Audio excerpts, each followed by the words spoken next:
அன்பு குழந்தையே, நான் இல்லாமல் நீ ஒரு நொடியும் தனியாக இருக்க முடியாத போல உன்னை பிரிந்து எந்நாளும் ஒரு நொடியும் இருக்க முடியாது.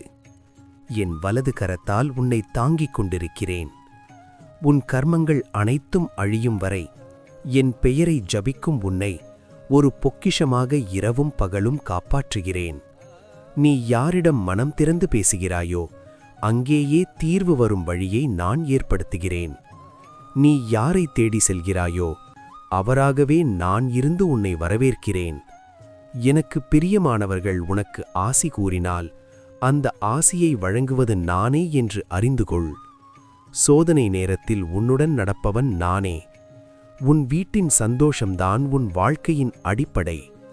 அந்த சந்தோஷத்தின் அளவுக்குத்தான் உன் கஷ்டங்கள் நீங்கும் வேகம் இருக்கும். உன் மனதில் மறைந்திருக்கும் துயரங்களையும் நீ சந்தித்த அவமானங்களையும் அநியாயங்களையும் நான் அறியாமலா இருப்பேன்? இனி பொறுக்க மாட்டேன். தீமை செய்தவர்களுக்கு தண்டனை கிடைக்கும். உனக்கு நீதியை நிலைநாட்டும் நாள் மிக அருகில் இருக்கிறது.